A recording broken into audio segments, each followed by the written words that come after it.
कठोपनिषद भाग 2। नचिकेता द्वारा तृतीय वर में आत्मज्ञान के लिए याचना और यमराज द्वारा आत्मा के तत्वज्ञान की कठिनता का प्रतिपादन तथा नचिकेता की दृढ़ता का वर्णन। इस लोक के कल्याण के लिए पिता की संतुष्टि का वर और परलोक के लिए स्वर्ग के साधन रूप अग्नि विज्ञान का वर प्राप्त करके अब नचिकेता आत्मा के यथार्थ स्वरूप और उसकी प्राप्ति का उपाय जानने के लिए यमराज के सामने दूसरे लोगों के दो मत उपस्थित करके उस पर उनका अनुभूत विचार सुनना चाहता है।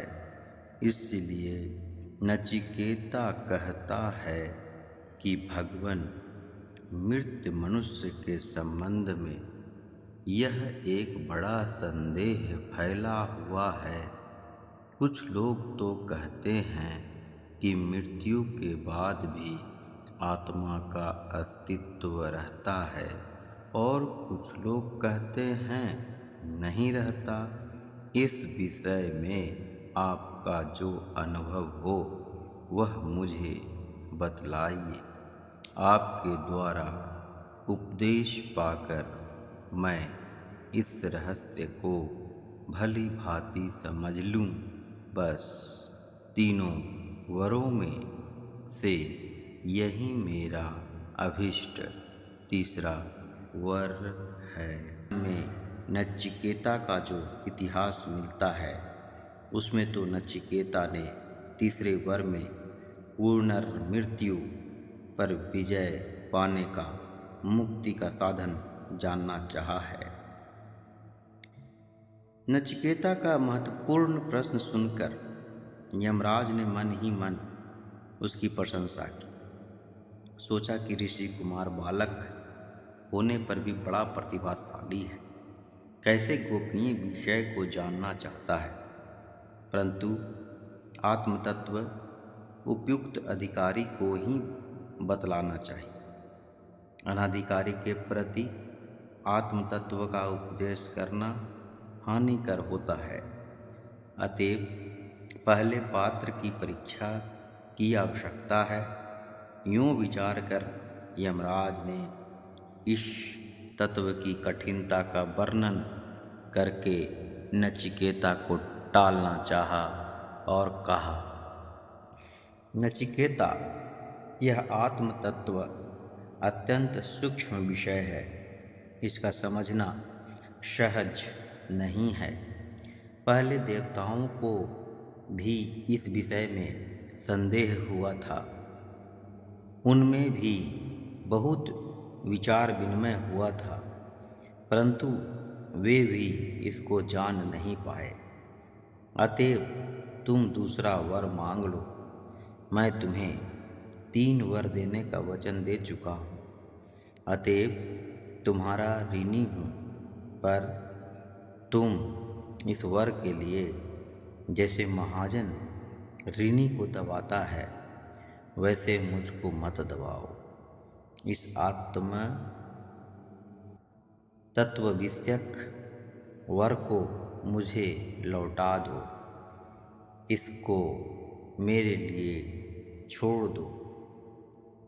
नचिकेता आत्मतत्व की कठिनता की बात सुनकर तनिक भी घबराया नहीं, न उसका उत्साह ही मंद हुआ, वरन उसने और भी दृढ़ता के साथ कहा, हे मृत्यु, आप जो यह कहते हैं कि पूर्व काल में देवताओं ने भी जब इस विषय पर विचार विनिमय किया था तथा वे भी इसे जान नहीं पाए थे और यह विषय सहज नहीं है, बड़ा ही सूक्ष्म है, तब यह तो सिद्ध ही है कि यह बड़े ही महत्व का विषय है और ऐसे महत्वपूर्ण विषय को समझाने वाला आपके समान अनुभवी वक्ता मुझे ढूंढने पर भी दूसरा कोई मिल नहीं सकता।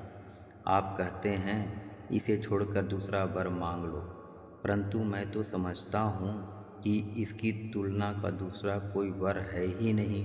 अतएव कृपा पूर्वक मुझे इसी का उपदेश कीजिए। विषय की कठिनता से नचिकेता नहीं घबराया। वह अपने निश्चय पर ज्यों का त्यों दृढ़ रहा। इस एक परीक्षा में वह उत्तीर्ण हो गया। अब यमराज दूसरी परीक्षा के रूप में उसके सामने विभिन्न प्रकार के प्रलोभन रखने की बात सोचकर उससे कहने लगे। श्लोक 23-25। यमराज का नचिकेता को आत्मविषयक प्रश्न के बदले में भांति भांति के प्रलोभन देना। नचिकेता, तुम बड़े भोले हो, क्या करोगे इस वर को लेकर? तुम ग्रहण करो इन सुख की विशाल सामग्रियों। इस 100 वर्ष जीने वाले पुत्र पौत्रादि बड़े परिवार को मांग लो। गौ आदि बहुत से उपयोगी पशु, हाथी, सुवर्ण, घोड़े और विशाल भूमंडल के महान साम्राज्य को मांग लो और इन सब को भोगने के लिए जितने वर्षों तक जीने की इच्छा हो उतने ही वर्षों तक जीते रहो। नचिकेता, यदि तुम प्रचुर धन संपत्ति, दीर्घ जीवन के लिए उपयोगी सुख सामग्रियाँ अथवा और भी जितने भोग मनुष्य भोग सकता है उन सब को मिलाकर उस आत्मक तत्व विषयक वर के समान समझते हो तो इन सब को मांग लो। तुम इस विशाल भूमि के सम्राट बन जाओ। मैं तुम्हें समस्त भोगों को इच्छानुसार भोगने वाला बनाए देता हूँ। इस प्रकार यहाँ यमराज ने वाक्चातुर्य से आत्म तत्व का महत्व बढ़ाते हुए नचिकेता को विशाल भोगों का प्रलोभन दिया। इतने पर भी नचिकेता अपने निश्चय पर अटल रहा। तब स्वर्ग के दैवी प्रलोभनों का भोगों का प्रलोभन देते हुए यमराज ने कहा, नचिकेता, जो जो भोग मृत्युलोक में दुर्लभ है उन सब को तुम अपने इच्छानुसार मांग लो। ये रथों और विविध प्रकार के वाद्य सहित जो स्वर्ग की सुंदरी रमणियाँ हैं, ऐसी रमणियाँ मनुष्यों में कहीं नहीं मिल सकती। बड़े बड़े ऋषि मुनि इसके लिए ललचाते रहते हैं। मैं इन सब को तुम्हें सहज ही दे रहा हूँ। तुम इन्हें ले लो, ले जाओ और इनसे अपनी सेवा कराओ। परंतु नचिकेता, आत्म तत्व विषयक प्रश्न मत पूछो। यमराज शिष्य पर स्वाभाविक ही दया करने वाले महाराज महान अनुभवी आचार्य हैं। इन्होंने अधिकारी परीक्षा के साथ ही इस प्रकार भय और एक के बाद एक उत्तम भोगों का प्रलोभन दिखाकर जैसे खूंटे को हिला हिलाकर दृढ़ किया जाता है, वैसे ही नचिकेता के वैराग्य संपन्न निश्चय को और भी दृढ़ किया। पहले कठिनता का भय दिखाया, फिर इस लोक के एक से एक बढ़कर भोगों के चित्र उनके सामने रखे और अंत में स्वर्ग लोक में भी उसका वैराग्य करा देने के लिए स्वर्ग के दैवी भोगों का चित्र उपस्थित किया और कहा कि इनको यदि तुम अपने उस आत्म तत्व संबंधी वर के समान समझते हो तो इन्हें मांग लो। परंतु नचिकेता तो दृढ़ निश्चयी और सच्चा अधिकारी था।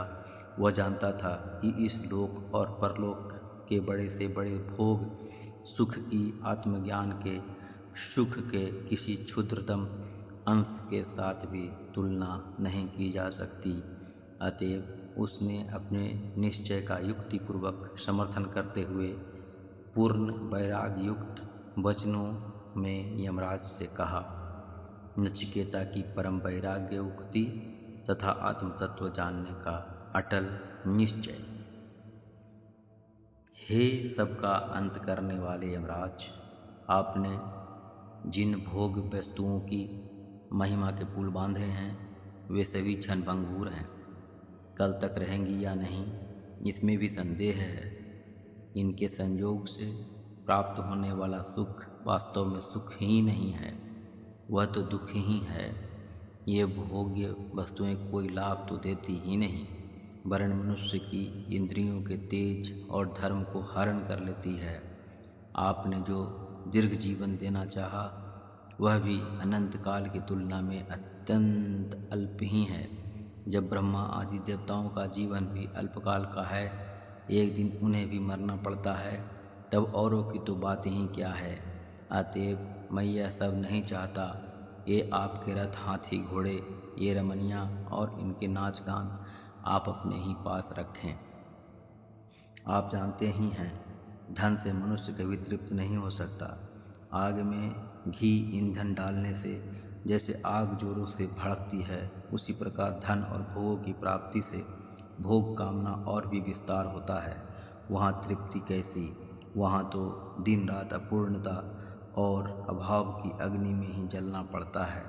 ऐसे दुखमय धन और भोगों को कोई भी बुद्धिमान पुरुष नहीं मांग सकता। मुझे अपने जीवन निर्वाह के लिए जितने धन की आवश्यकता होगी, उतना तो आपके दर्शन से अपने आप प्राप्त हो जाएगा। रही दीर्घ जीवन की बात, सो जब तक मृत्यु के पद पर आपका शासन है, तब तक मुझे मरने का भी भय क्यों होने लगा। अतएव किसी भी दृष्टि से दूसरा वर मांगना उचित नहीं मालूम होता। इसलिए मेरा प्रार्थनीय तो वह आत्म तत्व विषयक वर ही है, मैं उसे लौटा नहीं सकता। इस प्रकार भोगों की तुच्छता का वर्णन करके अब नचिकेता अपने वर का महत्व बतलाता हुआ उसी को प्रदान करने के लिए दृढ़तापूर्वक निवेदन करता है। हे यमराज, आप ही बताइए भला, आप सरीखे अजर अमर महात्मा, देवताओं का दुर्लभ एवं अमोघ संग प्राप्त करके मृत्यु लोक का जरा मरणशील ऐसा कौन बुद्धिमान मनुष्य होगा जो स्त्रियों के सौंदर्य, क्रीड़ा और आमोद प्रमोद में आसक्त होकर उनकी ओर दृष्टिपात करेगा और इस लोक में दीर्घकाल तक जीवित रहने में आनंद मानेगा। नचिकेता कहता है, हे यमराज, जिस आत्म तत्व संबंधी महान ज्ञान के विषय में लोग यह शंका करते हैं कि मरने के बाद आत्मा का अस्तित्व रहता है या नहीं, उसके संबंध में निर्णयात्मक जो आपका अनुभूत ज्ञान हो, मुझे कृपापूर्वक उसी का उपदेश कीजिए। यह आत्म तत्व संबंधी वर अत्यंत गूढ़ है, यह सत्य है, पर आपको शिष्य नचिकेता इसके अतिरिक्त दूसरा कोई वर नहीं चाहता। इस प्रकार परीक्षा करके जब यमराज ने समझ लिया कि नचिकेता दृढ़ निश्चयी, परम वैराग्यवान एवं निर्भीक है, अतः ब्रह्म विद्या उत्तम अधिकारी है, तब ब्रह्म विद्या का उपदेश आरंभ करने के पहले उसका महत्व प्रकट करते हुए यमराज बोले। अब